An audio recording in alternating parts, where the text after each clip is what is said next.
welcome to another edition of The Gift of Gab. Thanks so much for joining me. You hear me talk a lot about me and voiceover, but today let's talk about you.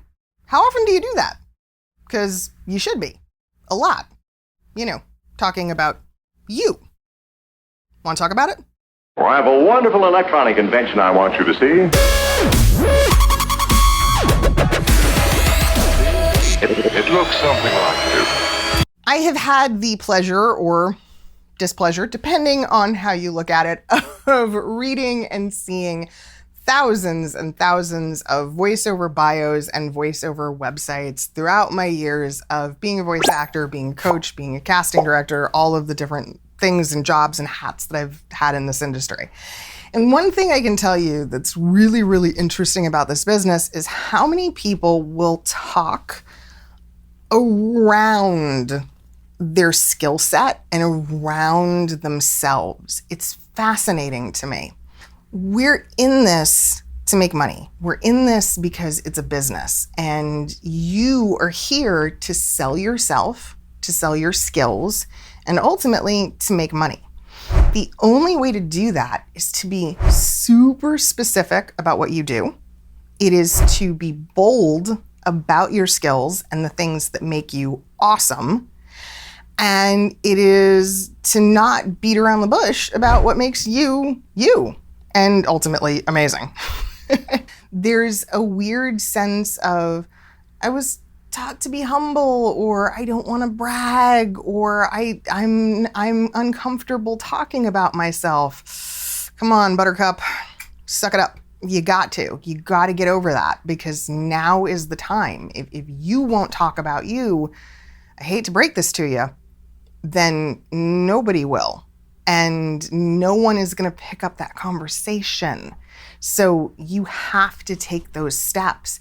You've got to buckle down with a piece of paper or a keyboard, take your pick, and get really specific about what makes you, your voice, your skill set as a voice actor incredible, and why I, as a buyer, should hire you. It seems, in theory, really simple, but there's another thing that I want you to do in this process and how I want you to get it started. Don't make it about you. Make it about the buyer. Literally, what do they care about? That's the thing you've got to constantly ask yourself. Do they care where you went to college? Is it relevant? Do they care where you grew up? Again, is it relevant? Do they care how many kids you have? Do they care about your hobbies? What's relevant to them and why? If it is relevant, hell yeah, put it in there. Make it part of who you are, make it part of your selling point.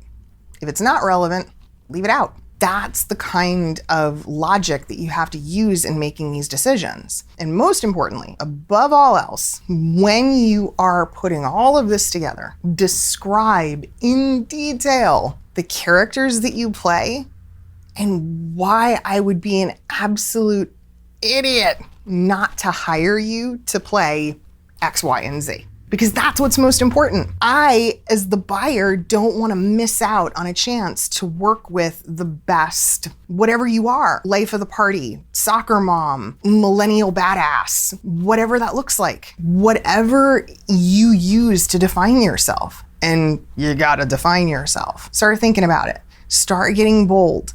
Ask your friends, talk to people, talk to other voice actors, but whatever you do, take those steps to start talking about you. Start the conversation about you. I know it's hard. I know it's scary. I know it's just downright shit. I get it. But you can do it. I promise. And you can't give up on it either. If it's uncomfortable, you got to keep doing it till it's not. You've got to keep kind of chipping away at that block until you get to a place where it is comfortable and you feel good talking about your skills. I hope this helps. I wish you luck with this. If I can help with this process, reach out, jump on my website. Let me know. Let's talk. I look forward to it. Bye.